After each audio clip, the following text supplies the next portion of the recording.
Between the flood of AI-generated posts and the surge of short-form video, the 2025 digital landscape is flooding the market.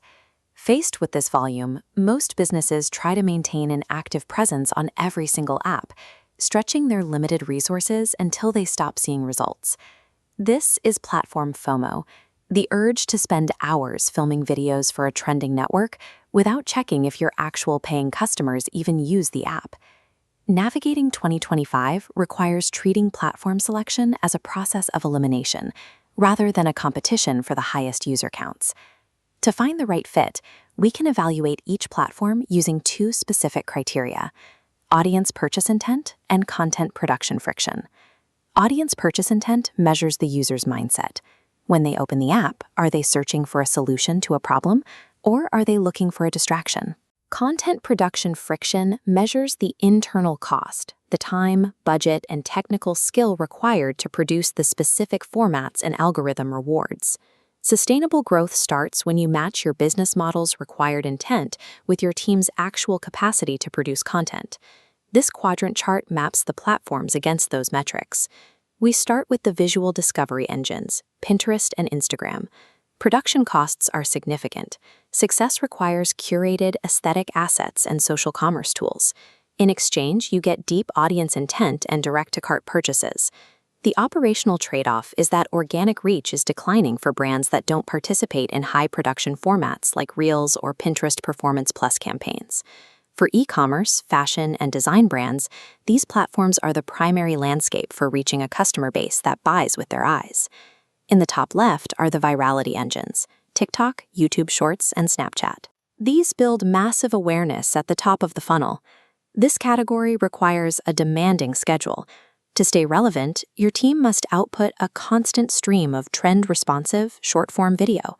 This approach can scale brand awareness and cultural relevance quickly, particularly if you are trying to reach younger demographics. However, high view counts do not always translate into off-platform sales, and these audiences tend to scroll past content that feels like a traditional sales pitch. These networks are useful for scaling broad visibility, but they are less predictable for businesses tracking a direct return on every post. In the bottom right corner, we find networks built on active search intent and professional authority: Google, LinkedIn, and X. The investment here is intellectual rather than creative. You are prioritizing long-form writing or technical SEO over a high volume of video assets. This results in high-intent outcomes, allowing you to capture active search queries or generate qualified B2B leads at the moment of need.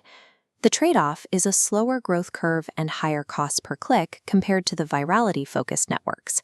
For B2B companies and professional services, where a single lead has high financial value, these platforms are often the most effective choice. Facebook sits in the center of the map, serving as a bridge between broad awareness and localized conversion.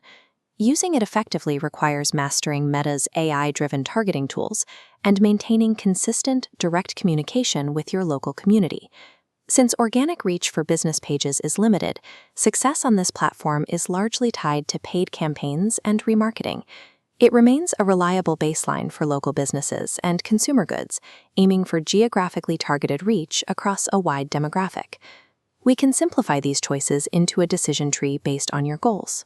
For B2B and professional services, focus on LinkedIn and Google. For visual retail, prioritize Instagram and Pinterest. And for broad awareness, shift to high-volume video on TikTok and YouTube Shorts.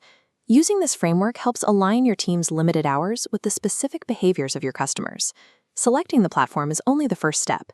Preventing burnout requires a specific execution protocol. Pick one primary platform from your branch of the decision tree. This is where you will focus your efforts to drive all new growth. Then, pick one secondary platform. This is used solely to retarget the users who have already engaged with your brand but haven't converted yet. Mastery of these two chosen networks should come before experimenting with new features or trending platforms. In 2025, social media growth is a byproduct of disciplined constraint.